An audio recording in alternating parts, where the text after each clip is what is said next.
안녕하세요. 주식시마롱 권미란입니다. 산타랠리에 대한 기대감이 나오고 있죠. 산타랠리가 올까요?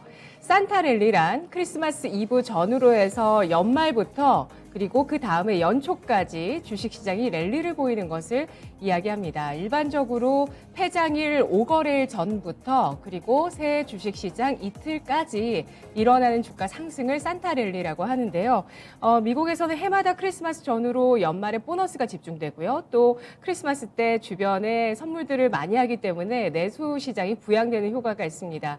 이러한 것들로 인해서 주식시장이 상승을 보이는 것이 바로 산타랠리라고 하는데요. 이어서 1월에는 또 한 해에 대한 낙관적인 전망이 나오게 됐을 때 1월 효과가 나타나곤 합니다. 미국 증시 S&P 500 지수가 사상 최고가를 간밤에 경신하면서 산타랠리에 대한 기대감에 불을 붙였는데요. 신중론도 만만치가 않습니다. 간밤에 나왔었던 핵심 물가지표 PC 가격 지수 11월 수치가 지난해 같은 기간보다 5.7%가 올랐는데요. 이것은 연준의 목표치인 2%를 훌쩍 뛰어넘는 수치이고 또 39년 만에 최고치였습니다. 레리 서머스 전 미국 재무장관이 이런 말을 또 했습니다. 경기 침체를 초래하지 않고 인플레이션을 통제하기 힘들 것이다. 따라서 연준은 지금 물가를 잡는 시기를 놓쳤다라고 이야기를 하기도 했는데요. 자, 과연 시장의 흐름 앞으로 또 어떻게 될까요? 오늘 그 흐름을 이해할 수 있는 주제 마련했습니다. 화면으로 보시죠.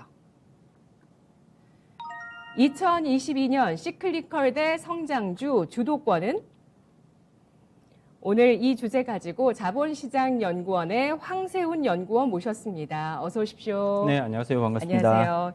연구원님, 우선 자본시장연구원이 어떤 곳인가요? 네, 저희 자본시장연구원은 자본시장과 관련된 정책 연구를 집중하고 있는 민간 연구단체라고 보시면 되겠습니다. 보통 이제 증권사에 있는 그런 리서치 센터랑 조금 헷갈려 하시는 분들도 많은데요. 저희는 증권사에 이제 소속되어 있는 그런 리서치 센터와는 조금 이렇게 연구 방향성이 상당히 다르다고 말씀드릴 수가 있고요. 주로 자본시장에 관련된 그런 제도 내지는 정책들을 어떤 식으로 설계를 하고 문제점이 생겼을 때 이런 것들을 어떤 식으로 해결해 나가야 될지에 대한 주로 이제 시장 전체를 보고 내지는 시장과 관련된 그런 제도 개선과 관련된 연구를 집중적으로 수행하는 그런 연구단체라고 보시면 될 것 같고요. 따라서 이제 제가 드릴 수 있는 말씀도 여러분들께 이제 참고로 조언해 드릴 수 있는 말씀도 이렇게 개별 종목에 관련된 그런 이제 말씀보다는 전체적인 시장의 방향성이라든지 그다음에 향후 전체적인 거시 경제의 흐름과 관련돼서 이제 주식 시장에서 상대적으로 어떤 종목, 어떤 업종들, 종목이 아니라 어떤 업종들 그리고 어떤 분야들이 상대적으로 강세를 보일 수 있을지 이 정도의 말씀을 아마 제가 여러분께 드릴 수 있을 것 같고요. 이런 네. 부분 이해를 하시고 참조해 주시면 좋을 것 같습니다. 네, 우리나라 자본시장 선진국으로 가야죠. 네네, 그렇습니다. 예, 그러기 위해서 네. 제도와 정책에 대해서 연구하는 연구원입니다. 자본시장을 매일매일 지켜보실 텐데요. 오늘 내년에 대한 이야기를 해볼까 합니다. 우선 12월 들어서 시클리컬 업종과 성장주의 흐름에 대해서 먼저 살펴볼게요. 의견 어떠신가요? 일단 12월의 흐름을 살펴보면 상대적으로 시클리컬한 업종들이 조금 더 나아 보였다라는 말씀을 드릴 수 있을 것 같습니다. 물론 전체적으로 봤을 때는 여전히 시장은 박스권 장세를 이어가고 있다라고 평가를 할 수밖에 없을 것 같고요. 다만 11월 달에 이제 지수가 2,800대까지 내려갔었단 말이에요. 그랬다가 최근 들어서 3,000대까지 다시 이제 회복을 했고요. 이제 3,000을 넘어섰죠, 오늘. 3,000대로 회복을 하면서 상대적으로 어떤 업종에서 회복세가 더 빨랐느냐, 더 강했느냐를 살펴보면 성장주 쪽보다는 그래도 시클리컬 업종 쪽에서 회복세가 조금 더 뚜렷했다. 특히나 이제 결국은 외국인 투자자들의 자금이 집중되었던 종목들, 이제 몇 개 종목들이 있죠. 가장 대표적인 이제 삼성전자라고 볼 수가 있을 텐데, 이런 삼성전자와 같은 시클리컬한 업종에 자금, 외국인 자금들이 집중되면서 여기서 주가 흐름이 상대적으로 견조한 흐름들이 나타났다고 평가를 해볼 수가 있습니다. 따라서 이런 부분들을 살펴보면 시클리컬 업종의 이제 12월 주가 흐름이 상대적으로 봤을 때는 다소 양호한 흐름을 보였던 것이 사실이라고 평가를 할 수 있을 것 같고요.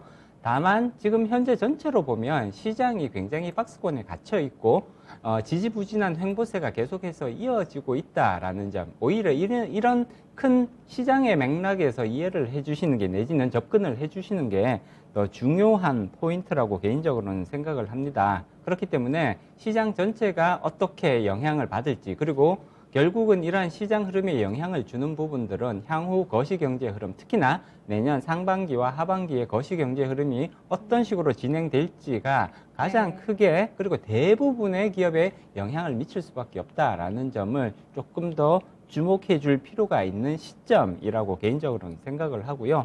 따라서 종목에 있어서는 시클리컬, 그다음에 성장주냐 이런 구분이 일부 의미가 있는 그런 구간들이 있겠습니다만, 네. 전체적으로 봤을 때는 같은 업종 내에서도 차별화가 굉장히 뚜렷해지고 있는 그런 장세. 그래서 성장주라고 해서 주가 흐름이 대체로 다 부진한 것이냐, 그 중에서도 또 강한 흐름들이 나타나는 성장주들이 있는 거고요. 마찬가지로 상대적으로 시클리컬 업종들이 괜찮은 것은 사실이었습니다만, 그 중에서도 또 소외받는 종목들이 계속해서 나오고 있거든요. 따라서 이런 부분들은 시클리컬이냐 성장주냐 이런 부분들은 참고만 해주시면 좋을 것 같고요. 네. 그 중에서 어떤 종목을 선택할 것이냐는 개인의 판단에, 투자자의 판단에, 투자자의 그리고 철학에 따라서 이렇게 집중해 주시는 그런 모습들이 오히려 더 바람직하다고 평가를 합니다. 네. 우리 시청자분 가운데서 반려주식으로 노후 부자 되기님께서는 이미 방향을 정하셨네요. 가치 성장주는 뭐가 있을까요? 질문을 주신 거 보니까 아마 지금 연말부터 내년 뭐 어느 시점까지는 가치 성장주를 보고 싶다 이런 생각을 하시는 것 같은데요. 뭐 이렇게 편을 가르고 업종을 나누는 것보다는 업종 내 차별화 현상에 따라서 업종 내에서 어떤 기업이 굉장히 더 크게 부각될 수 있고 뭐 잠재력을 보여줄 수 있는지 이게 더 중요하다라고 하셨는데요. 그래도 또 의미가 있을 때는 또 있습니다. 제가 한번 짚어드리자면 지난해 이제 하반기부터는 백신이 출시가 된다라는 얘기 때문에 하반기부터 상반기까지는 시클리컬 장세였습니다. 철강, 화학, 뭐 그리고 자동차도 그때 좋았고 뭐 IT도 역시 좋았고요. 그런 장세를 펼치다가 하반기 들어서는 다시 뭐 물가나 경기 우려 때문에 성장주가 좀 강했었는데요. 지금 다시 12월에는 또 시클리컬 쪽에 대한 상대적인 우세가 나타나고 있습니다. 그래서 내년에는 또 어떻게 될지 이걸 좀 고민하고 있는 시점인데요. 모건 스탠리가 지난 8월에 반도체주에 아주 된서리를 안기는 그런 리포트를 냈습니다. 반도체 겨울이 오고 있다라는 리포트를 냈었는데요. 그런데 이달 초에는 다시 시각을 뒤바꿔서 반도체 업종 지구 온난화를 만나다라고 리포트를 또 새롭게 냈습니다. 네네. 반도체주의 탄력이 앞으로 더 이어질 수 있을까요? 일단 반도체는 당분간은 조금 긍정적인 시각을 유지할 필요성이 있다 이렇게 평가를 해볼 수가 있고요. 근데 그 말씀을 드리기 전에 한 가지 먼저 좀 짚고 넘어가고 싶은 부분이 네. 이 모건 스탠리에서 그런 이제 반도체 업종에 대해서 굉장히 안 좋은 평가가 불과 4개월 전에 나왔었단 말이에요. 그리고 시장이 여기에 굉장히 크게 흔들렸습니다. 근데 투자자분들께서 보면 굉장히 조금 이 특징적인 현상이 뭐냐면 외국계 증권사에서 나오는 리포트들에 대해서는 굉장히 시장이 민감하게 반응하는 측면들이 있습니다. 네. 반면에 국내 증권사에서 나오는 리포트에 대해서는 이 정도로 민감하게 반응하지는 않거든요.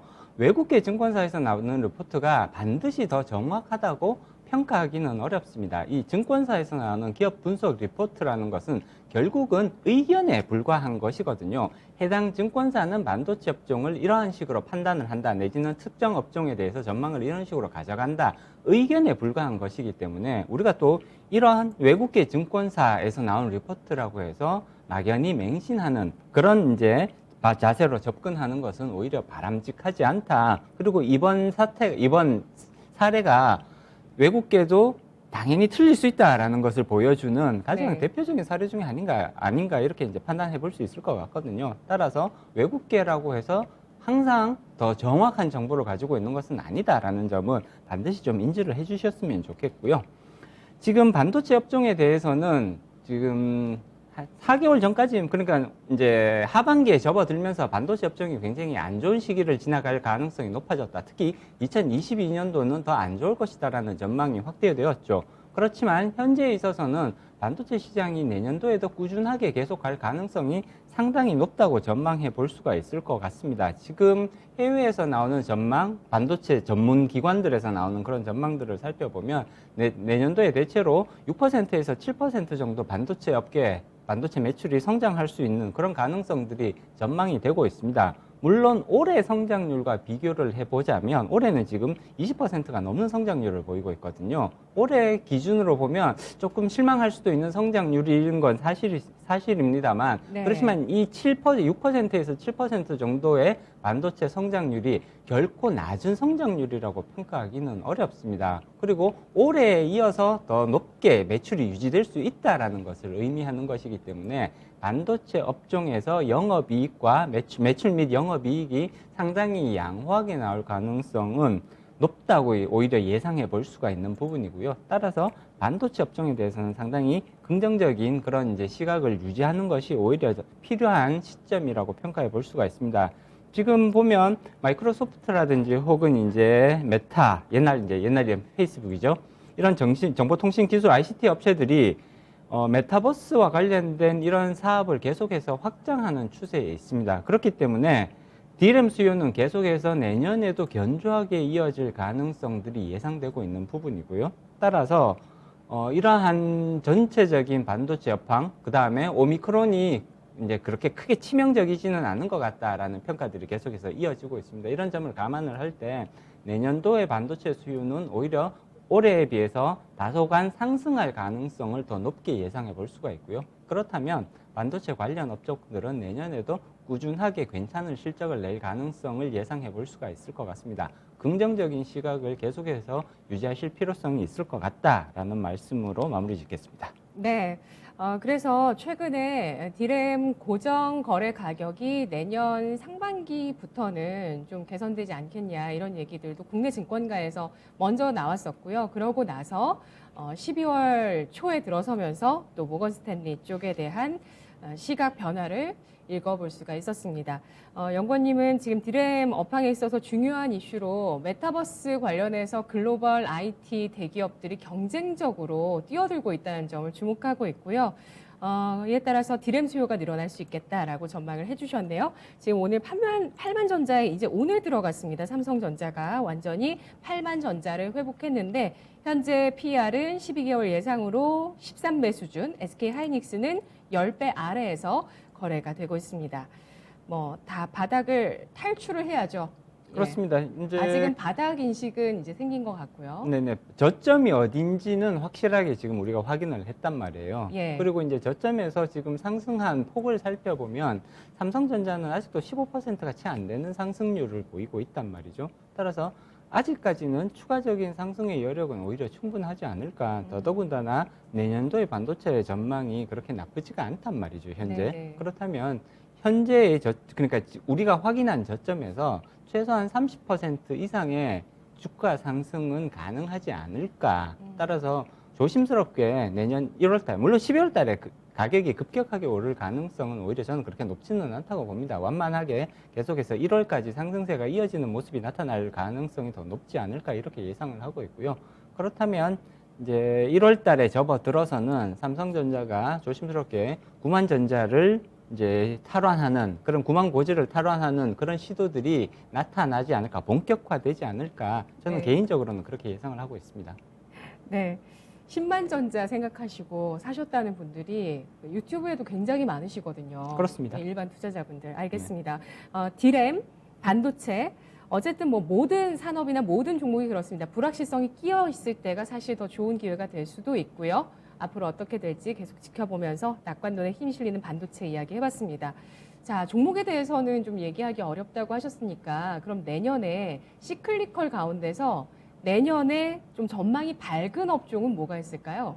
일단 좀 전에 이제 말씀드렸던 반도체는 짚고 넘어가실 필요성이 있을 것 같고요. 그 다음에 네. 반도체 이외에도 내년도 이제 전체적인 그 오미크론에 대한 내지는 이제 오미크론 이후에도 변이들이 계속해서 나타날 가능성은 충분하단 말이에요. 그리고 그 이후에도 계속 변이들이 나타날 수밖에 없겠지만 그럼에도 불구하고 경제 활동 재개를 위한 노력은 내년에도 계속 이어질 가능성이 높다고 볼 수가 있습니다. 그러면 그 이전에 우리가 살펴봤던 시클리컬한 그런 산업들 중에서 내년도에 경제 활동 재개에 따른 내지는 경제 활동이 조금 더 활발해졌을 때 수혜를 받을 수 있는 업종들 어떤 것이 있을까를 생각을 해보면 가장 먼저 생각해 볼 수 있는 부분이 조선, 그 다음에 화학 정도가 될 것 같고요.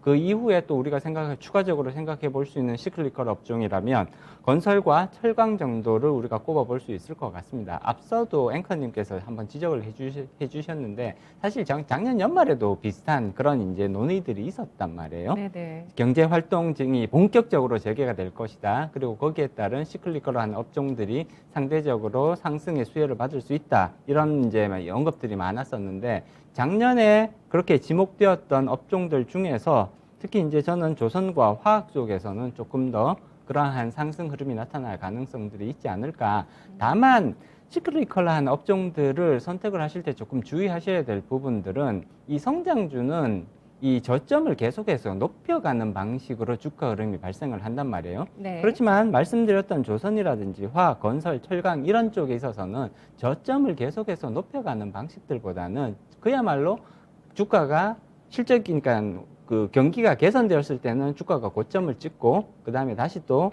경기가 나빠질 때는 저점을 찍으면서 이 저점이 계속해서 높아지는 모습은 상대적으로 굉장히 뚜렷하지가 않습니다. 따라서 이런 부분들은 조금 감안을 하시고 저점 근처에서 이제 매수를 하시고 그 다음에 고점 근처에서 추가적인 그 상승의 폭이 성장주에 비해서 그렇게 뚜렷하게 나타나지 않을 가능성이 높다라는 점은 조금 염두에 두신 상태에서 네. 매수 시점과 매도 시점을 적절하게 판단하시는 자세가 필요하다고 볼 수가 있죠.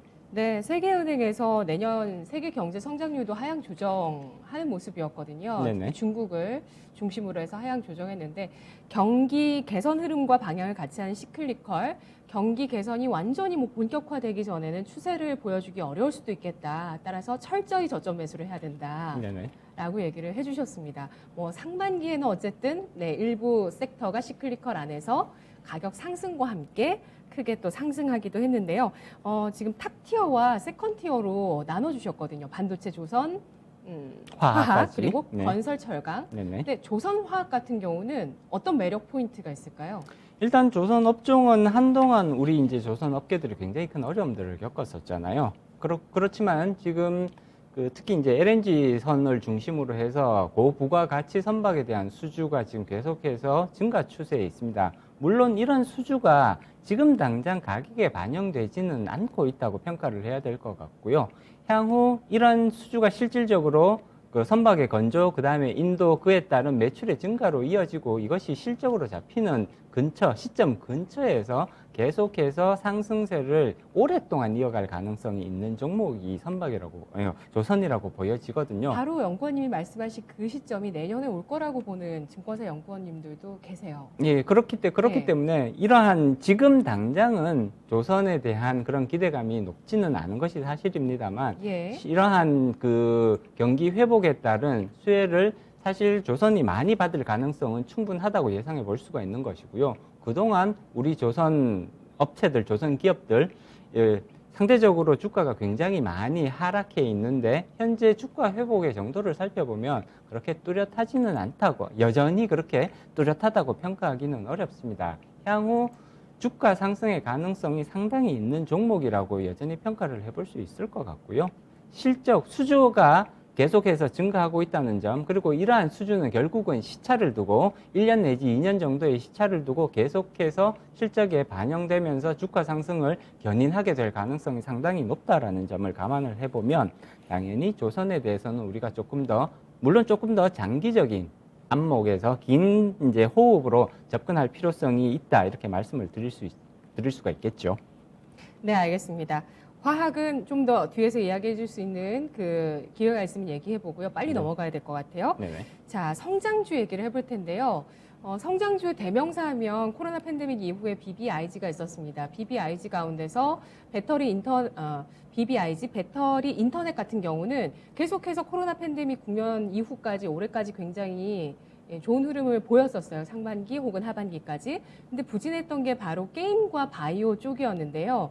최근에 바로 하반기 들어서 10월부터 게임주가 랠리를 펼치기 시작했습니다. 그렇습니다. 성장주가 요즘 좀 차별화 장세를 연출하고 있죠. 네네, 이전과는 조금 다른 모습을 보이고 있죠. BBIG 말씀을 해주셨는데 바이오라든지 배터리, 그다음에 인터넷 게임 뭐 이렇게 이제 한꺼번에 같이 가던 종목들 중에서도 이제는 차별화가 굉장히 뚜렷하게 나타나는 모습들이 나타나고 있습니다.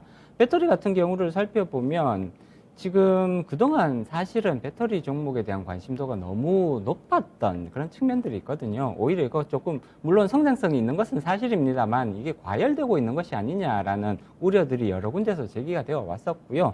그리고 특히나 이제 계속해서 차량용 반도체 공급 부족 문제, 물론 천천히 해소는 되고 있습니다만 이런 부분들, 그 다음에 부분적으로 내년도 경제 성장률이 조금 둔화되면서 전기차의 판매 실적이 일정 부분 조금 기대에 못 미칠 수도 있다라는 우려들이 조금 이제 제기가 되었고요. 이런 부분들이 결국 2차 전지에 있어서는 조정의 계기, 조정의 빌미를 지금 제공을 하고 있다, 이렇게 평가를 해볼 수가 있겠죠. 반면에 게임주 같은 경우에는 이제 게임 업체들이 요즘 이제 많이 각광을 받고 있는 게 P2E라는 거가 되겠죠. 이제 Play to Earn이라는 그 P2E 쪽에서 시장에 적극적으로 진출하고 있는 모습들이 관찰이 되고 있습니다. 네. 이런 부분들이 이제 내년도에 대한 실적 기대감을 증가를 시키면서 결국 게임의 트렌드가 이쪽으로 많이 이제 이렇게 변하는 그런 모습들로 연결이 되면서 네. 상승 여력으로 상승하게 되는 동력으로 작용할 가능성이 있다. 이런 이제 기대로 인해서 게임 업체들, 게임 업종이 최근 들어서는 상당히 또 다시 강세를 보이고 있다. 이렇게 평가해 볼 수 있을 것 같습니다. 네, 그렇습니다. P2E 때문에 뭐 단순히 그걸 한다고 해서 올라가기보다는 P2E 게임으로 흥행을 하고 있는 IP가 나오고 있기 때문에 실적 전망이 상향 조정되고 있고 P2E라는 이런 어떤 패러다임 변화가 나오게 되면서 밸류에이션을 상향시키는 리레이팅 과정까지 함께 일어나고 있는 게임주가 최근에는 차별화를 보여주고 있습니다.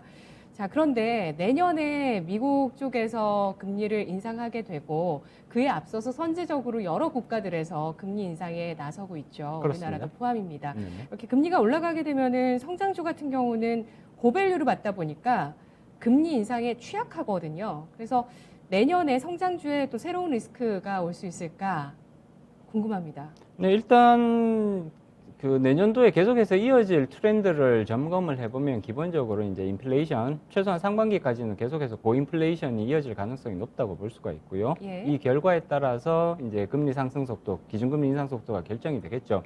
그렇다고 하더라도 기준금리는 지금 최소 3번 정도의 미국 기준금리 인상이 예고가 되고 있고요. 테이퍼링도 3월 달에 끝나게 됩니다. 따라서 이런 부분을 감안을 하면 시장으로 들어오는 전체적인 유동성 공급은 줄어들고 그다음에 시장 금리는 계속해서 상승하는 모습으로 이어질 가능성이 높습니다. 특히나 성장주에 있어서는 대단히 부담스러운 시장 환경이라고 평가할 수밖에 없겠죠. 성장주 같은 경우에는 사실 매출의 대부분, 상당 부분이 사실 미래에 발생할 수밖에 없는데 미래의 이익은 실현되지 않는 상태에서 할인율로 작용하고 있는 시장 금리가 높아지는 과정이 지금 나타나고 있는 거기 때문에 성장주는 상당히 부담스러운 시장 환경으로 갈 수밖에 없다. 이렇게 말씀드릴 수가 있을 것 같고요.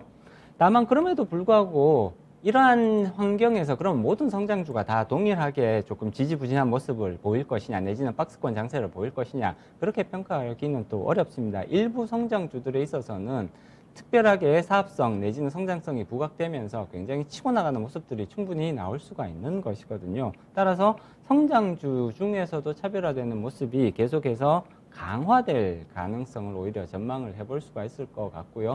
전체적으로 봤을 때는 성장주에 조금 불리한 시장 환경이 내년도 특히 상반기에 집중될 가능성은 충분히 우리가 예상을 해야 된다. 다만 그 중에서도 산업 구조가 지금 급격하게 변화되고 있는 과정에서 새로운 비즈니스 모델을 창출해서 매출을 끌어올릴 가능성을 제시해주는 그런 성장주, 그런 종목에 있어서는 굉장히 차별화된 주가 흐름이 나타날 수 있다라는 정도는 염두에 두실 필요가 있을 것 같습니다. 네, 알겠습니다. 금리가 올라가면 성장주가 불리하다. 물가가 올라갈수록 금리 올리는 속도가 가속화될 수 있겠다. 이런 우려는 상반기에 계속될 수 있겠지만 그래도 이렇게 전 세계적으로 산업이 급변하고 있는 상황에서 새로운 비즈니스 모델을 보여주고 성장세에 대해서 시장에 보여줄 수 있는 기업은 차별화될 수 있다라고 설명을 해주셨는데요. 네, 연구원님께서 메타버스랑 P2E를 이렇게까지 주목하시는 것도 저는 또 다시 한번 그래, 메타버스 시대가 너무 먼 미래는 아닐 수도 있겠다라는 생각이 들었어요. 일단 이제 저는 투자 흐름 내지는 이제 산업의 흐름 내지는 투자자의 그런 특성 내지는 반응들의 변화를 살펴볼 때 굉장히 중요하게 생각하는 부분이 네. 젊은 투자자들이 어디에 집중하고 있는지를 우리가 좀 살펴볼 필요성이 있다고 저는 항상 그쪽을 주목을 해서 보거든요. 네. 보면 기성세대들 특히 50대, 60대 투자자분들 상대적으로 투자 금액이 많으신 분들이잖아요. 그렇죠. 그렇지만 이런 분들은 변화의 흐름에 상대적으로 조금 이렇게 둔감한, 왜냐하면 그동안 내가 해왔던 투자에서 성공적인 투자를 거두고 계셨고 그러한 종목들에 굉장히 익숙하신 분들이거든요. 반면에 젊은 투자자들 20대, 30대 투자자들은 새로운 종목 그리고 내가 익숙한 종목에 오히려 더 쉽게 그 투자 의사 결정을 내리는데 변화의 방향성은 주로 어디서 결정되느냐? 이 새로운 종목에서 변화의 방향성들이 대부분이 결정이 되고요. 그리고 여기서 미래의 주역들이 나올 수밖에 없단 말이에요. 그렇기 때문에 젊은 층이 어떠한 종목에 관심을 가지고 있는지, 어떠한 종목에 집중해서 투자하고 있는지를 살펴보는 것은 미래의 증시가 어떠한 방향성을 가질 것인가에 대해서 굉장히 중요한 의미를 가진다고 평가해 볼 수가 있습니다. 그래서 네. 모든 투자자분들이 특히나 요즘 젊은 층, 요즘 젊은 투자자들은 어디에 관심을 두고 있느냐 이런 것을 한번 살펴보실 필요가 있다고 봅니다.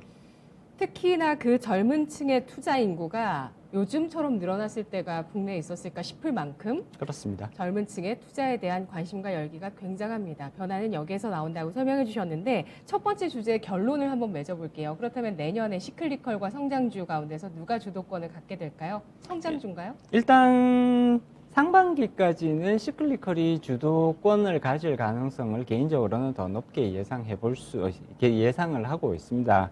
다만 그럼에도 불구하고 말씀드렸듯이 종목 단위의 판단이 가장 중요하다. 업종보다는 오히려 종목 단위의 판단에 더 집중하실 필요가 있다라는 말씀은 꼭 드리고 싶고요. 개인적으로 봤을 때는 이제 경기 민감주들 중에서 내년 상반기에 그동안에 이제 소외받았던 것들에 대한 그런 이제 그 반작용이라고 볼 수가 있겠죠.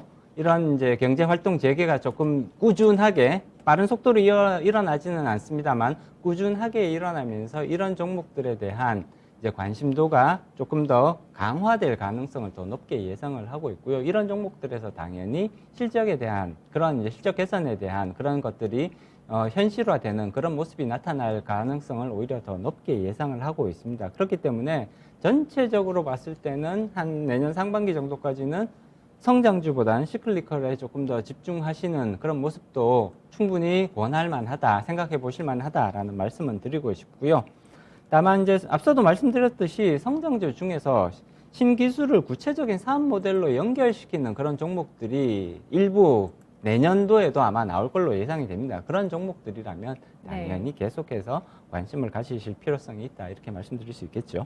알겠습니다. 신기술을 성장의 동력으로 삼는 그런 기업들, 비즈니스 모델로 연결시켜서 바로 실적으로 찍힐 수 있게끔 만들어 나가는 그런 기업들 계속 찾아보시고요. 내년 상반기까지는 시클리컬 장세 가능성에 대해서도 주목하고 계시네요. 첫 번째 주제 알아봤고요. 이어서 두 번째 주제 넘어가겠습니다. 가상자산, NFT부터 ETF까지 다변화, 내년 투자 확대, 투자 자산 가운데 부동산, 주식 말고도 가상자산이 정말 올 한 해 크게 부각됐습니다. 그래서 CNBC에서 이런 조사를 했는데요. 2030 세대 가운데서 100만 장자의 부를 일군, 100만 장자면은 11억 원 이상의 그렇죠. 자산입니다. 100만 장자의 부를 일군 그 밀레니얼 부자들에게 질문을 했습니다. 코인을 앞으로 어떻게 투자하겠느냐라고 했을 때 83%가 계속 보유를 하겠다라고 하면서 내년에 투자를 더 확대하겠다는 의견을 확인을 했습니다. 네네. 네. 일단 여기에 대해서 어떻게 보세요? 이제 요거를 조금 더 자세하게 살펴보실 필요성이 있을 것 같은데요. 이제 자산이 100만 달러가 아니고요. 투자금이 100만 달러. 네. 그러니까 가지고 있는 자산은 더 있다는 얘기죠. 예, 어. 가지고 있는 자산은 더 있고 그 투자 순수하게 자금에 레버리지 껴 있는 거 아닌가요? 레버리지가 껴 있다고 하더라도 예. 순수한 투자 자산만 100만 달러 이상을 가지고 있는 네. 그런 밀레니얼 세대를 대상으로 해서 이제 조사를 한 거였거든요. 예. 그러니까 쉽게 말하면 굉장히 부유한 그런 이제 젊은 이제 계층이라고 볼 수가 있겠죠. 굉장히 부유한 2030 세대라고 이해를 해주시면 될 것 같은데, 이런 이제 2030 세대가 83%가 암호화폐를 자기의 투자 자산의 포트폴리오에 포함을 시켜놨다라는 점은 우리가 굉장히 주목해 볼 필요성이 있는 영역이라고 생각합니다. 그리고 조금 더 자세하게 들여다보면 절반이 넘는 53%가 전체 자기가 가지고 있는 투자 자금의 50% 이상을 암호화폐에 지금 넣어놨다라는 대답을 하고 있거든요. 네. 그리고 투자 자금의 75% 이상을 암호화폐에 넣어두고 있다고 대답한 사람도 3명 중 3분의 1이 지금 이렇게 대답을 하고 있단 말이에요. 그래서 젊은 계층, 특히 2030, 굉장히 부유한 2030 세대 중에서는 암호화폐가 굉장히 중요한 단계를 지나서 거의 가장 중요한 투자 자산으로 지금 인식되고 있다. 이렇게 말씀드릴 수 있을 것 같습니다.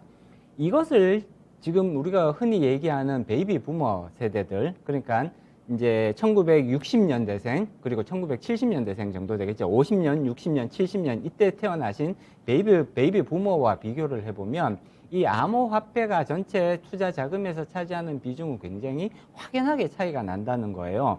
백만장자, 그러니까 베이비 부머 세대의 백만장자를 대상으로 해서 조사를 해보면 암호화폐 보유자는 불과 4%에 불과한 것으로 나타납니다. 따라서 물론 이제 젊어지면 젊어질수록 암호화폐에 투자하는 투자자의 비중은 상대적으로 높아지고요. 나이가 많아질수록 고령화될수록 암호화폐에 투자하는 투자자의 비중은 급격하게 줄어드는 모습들이 뚜렷하게 관찰이 되죠. 네. 자, 이런 거는 무엇을 의미하느냐? 향후 우리가 투자 자산 시장에서 암호화폐라는 것이 굉장히 중요한 영역을 차지할 수밖에 없다라는 것을 시사를 하고 있습니다. 그리고 젊은 층이 왜 이렇게 암호화폐에 대한 비중을 높여가고 있는지를 우리가 조금 더 자세하게 살펴볼 필요성이 있다는 거죠. 지금 우리가 여러 가지 이제 얘기들을 많이 하고 있잖아요. NFT라든지 이런 이제 메타버스와 관련된 이런 얘기들을 많이 하는데, 이런 앞으로의 미래의 산업에 있어서 암호화폐는 절대로 빼놓을 수가 없는 그런 이제 경제적 영역, 경제적 기능을 담당할 걸로 예상이 됩니다. 그렇기 때문에 젊은 층이 이러한 변화에 대한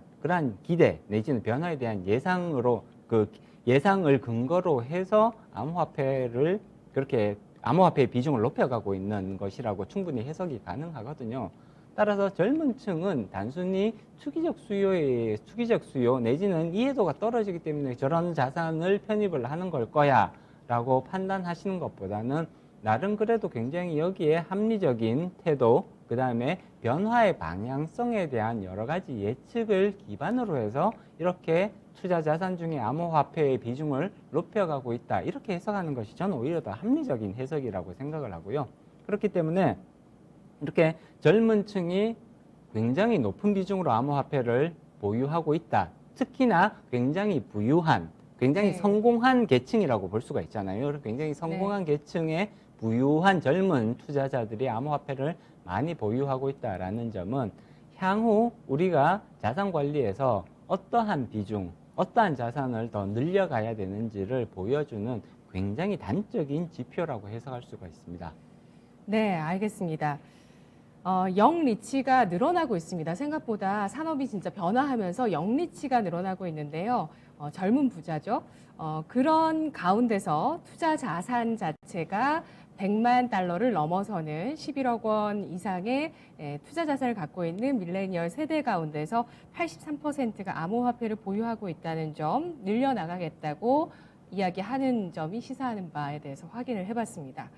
그러니까 젊은 세대들은 이제 비트코인이나 뭐 등등 이런 코인들이, 특히 이제 비트코인, 뭐 이더리움으로 대표되는 이런 코인들이 앞으로는 꾸준하게 장기적으로는 상승할 수밖에 없을 것이다라는 생각도 굉장히 갖고 있는 사람들이 많아요. 그렇습니다. 그에 대한 근거, 특히 올해 투자를 또 많이 했던 데에 대한 근거는 바로 두 가지 이벤트라고 볼 수 있을 것 같은데, 미국의 코인베이스 상장이 있었고요. 또 미국 증권거래 위원회에서 비트코인 선물 ETF를 승인했었죠. 네네. 예, 이 의미를 좀 알아볼까요? 일단 이 두 가지 사건은 암호화폐 시장에 있어서 굉장히 상징적인 사건이라고 볼 수가 있습니다. 4월 네. 14일 날 이제 코인베이스가 나스닥에 상장이 되었죠. 이것은 암호화폐가 주류 금융 시장에 뚜렷하게 진입하고 있다, 정착하고 있다라는 것을 보여주는 상징적인 사건이라고 볼 수가 있습니다. 그동안 암호화폐가 이게 자산인 거냐, 화폐인 거냐, 내지는 우리가 과연 믿어도 되는 것이냐에 대해서 굉장히 오랫동안 논란들이 이어져 왔었죠. 그리고 많은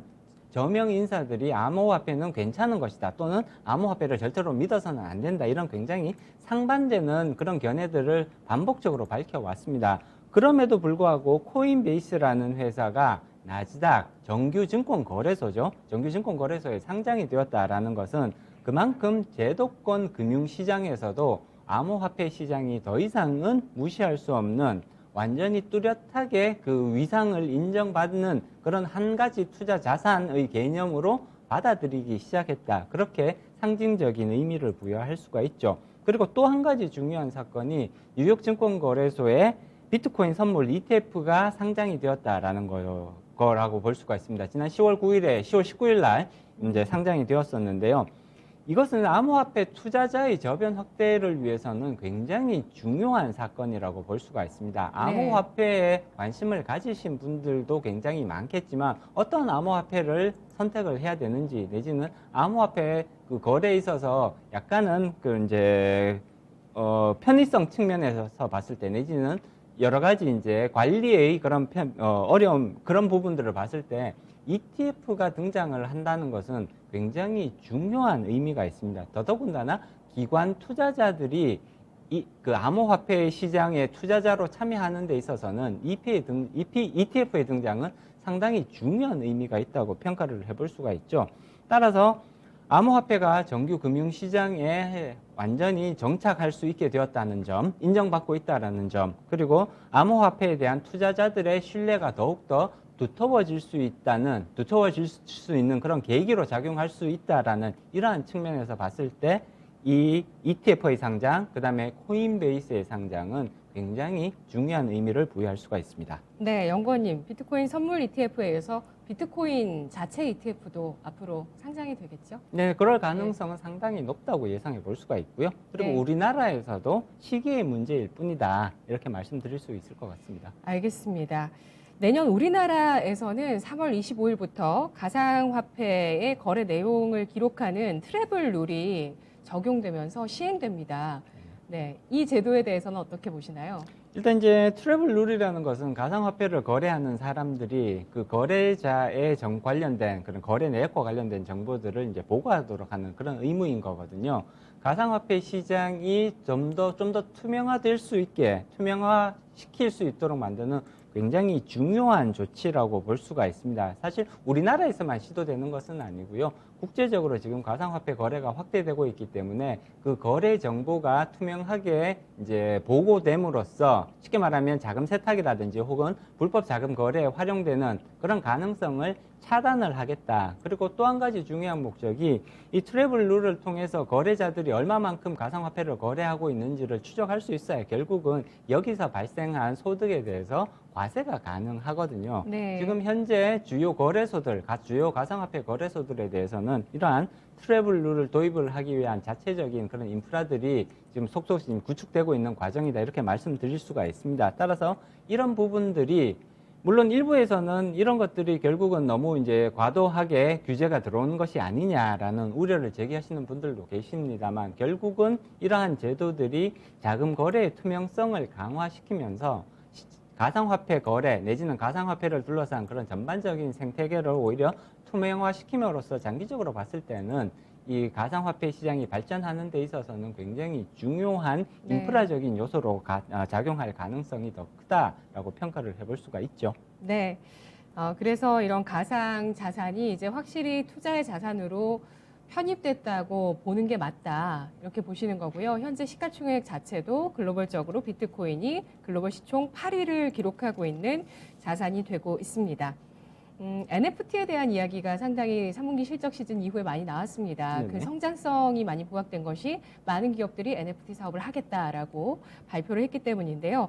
뭐 여러 얘기들이 나오고 있습니다. NFT를 투자할까?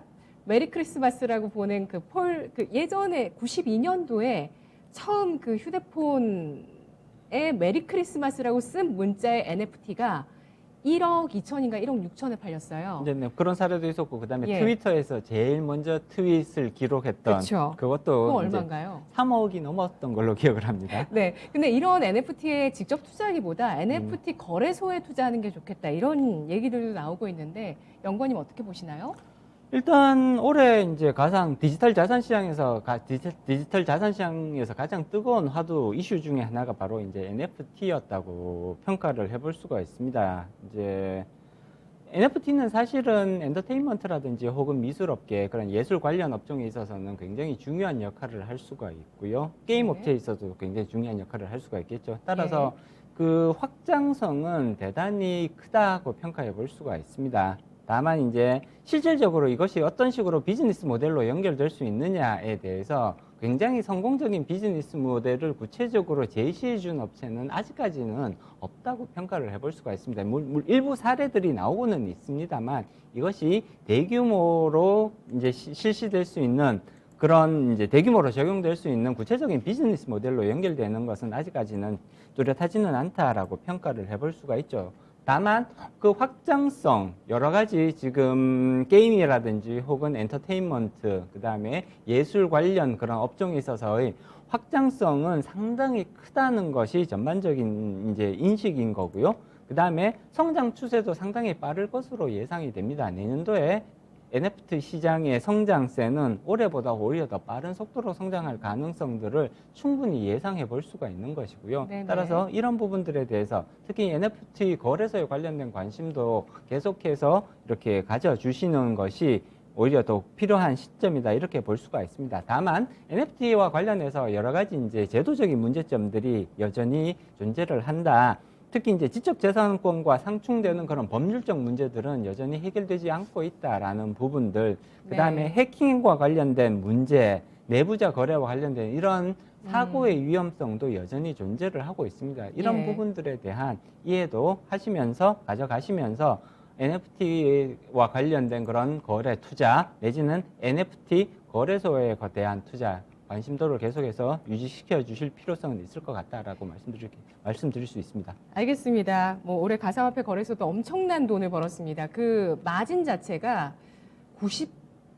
85% 영업이익률입니다. 예. 아, 저 어떤 어마어마한 영업이익률이죠. 사실상. 빗썸이었나요? 저 90% 이상도 본 네, 기억이 있는데. 85%에서 90%의 영업이익률을 기록을 하고 있고요. 사실 일반적인 제조업체나 서비스 업체에서는 게임 업체에서 절대로 본 적 있어요. 절대로 그 나올 수 없는 예. 네, 그런 수준의 이제 영업이익률이거든요. 그렇습니다. NFT 미술품과 엔터 게임과 앞으로 뗄래야 뗄 수 없을 것으로 보이고요. 내년도에도 또 빠르게 성장할 수 있는 가능성에 대해서 보고 있습니다. NFT 아까 그 금액을 말씀드렸더니 세금 내야 되는 거 아니냐 이런 얘기 하시는데요. 그래서 사실 비트코인에 대해서도 세금을 도입하려고 했습니다만 1년 유예됐습니다. 원래 내년 1월 1일부터 비트코인 등의 가상화폐 거래에 대해서 과세하는 방안이 추진됐었는데 1년 유예가 됐고요. 따라서 내년에 가상자산 업계의 전망도 좀 밝을 것 같아요. 일단 가상업계에 대해서는 꾸준하게 긍정적인 시각을 유지하실 필요성이 있지 않을까라고 이제 판단을 합니다. 물론 이제 암호화폐 가격 같은 경우에는 비트코인이나 이더리움 같은 그런 암호화폐 가격 같은 경우에는 내년도에 여전히 부침이 좀 있을 걸로 보입니다. 네. 올해 상반기에 굉장히 크게 급등을 했죠. 비트코인은 8천만 원을 돌파했었잖아요. 그렇게 굉장히 급등을 하다가 지금 조정기를 맞고 있는데 이렇게 강한 급등세를 보인 이후에 나타나는 조정기는 대체로는 상당 기간 이어지는 가능성 그런 경향들이 관찰이 되거든요. 따라서 내년 상반기 길게는 하반기까지도 현재와 비슷한 수준의 이러한 횡보세 조정 장세가 이어질 가능성은 충분히 염두에 두셔야 될 것 같습니다. 새로운 비즈니스 모델이 여기서 나타나면서 주가 상승을 이끌 수 있는 대규모 이벤트, 주가가 아니죠. 암호화폐 가격, 대규모 이벤트가 발생하지 않는 이상은 당분간은 암호화폐 가격은 상당 부분 횡보세를 보일 가능성을 더 높게 예상해 볼 수가 있습니다. 다만 네. 그럼에도 불구하고 디지털 자산이라는 것이 단순히 암호화폐에만 국한되는 것은 아니거든요. 디지털 자산이 여러 가지 종류로 분화가 되고 있고요. NFT와 관련된 그런 거래는 오히려 내년도에 훨씬 더 확대될 가능성을 우리가 충분히 예상해 볼 수가 있습니다. 따라서 디지털 자산 범위를 암호화폐, 비트코인이나 이더리움 같은 그런 암호화폐로만 제한을 하실 것이 아니라 조금 더 넓은 범위의 디지털 자산 쪽으로 관심도를 확장하는 이런 모습들은 반드시 필요하다고 말씀드릴 수 있죠. 네, 알겠습니다. 가상자산, 그리고 범위를 넓혀서 디지털 자산, 어떤 분야들이 나오고 있는지, 그리고 어떤 쪽으로 돈이 몰리는지 관찰하는 것이 굉장히 중요하다는 점 확인했습니다. 그리고 참고로 가상화폐는 부침이 심하다라는 점에 대해서도 염두에 두시고요. 자, 오늘 이렇게 해서 오늘은 내년도 주식시장의 이 구도와 또 가상자산 시장에 대한 전망까지 자본시장연구원의 황세훈 연구원과 함께 이야기 나눠봤습니다. 잘 들었습니다. 네, 고맙습니다. 고맙습니다. 네, 주식시마론 이제 마칠 시간이 됐습니다. 지금 외국인 기관 쪽에서 매수를 장중 내내 꾸준하게 하고 있지만 개인 쪽에서 유가증권 시장에서는 1조 원 넘게까지 내다 팔고 있는데요. 양도세 과세를 회피하기 위한 개인 매도세가 나오는 것으로 보여집니다. 다음 주에 배당 나길 전일까지 배당을 받으시려면 배당주를 사셔야 되고 양도세 과세를 피하려면 파셔야 되는 이런 움직임이 있는데 그 전날까지 수급적인 큰 변화들 계속 지켜보셔야 되겠습니다. 지금까지 투자 판단에 도움드릴 수 있는 내용들 전해드렸고요. 다만 주가의 상승과 하락을 보장하진 않습니다. 오늘도 마감도 토마토TV 함께해 주시기 바랄게요. 고맙습니다.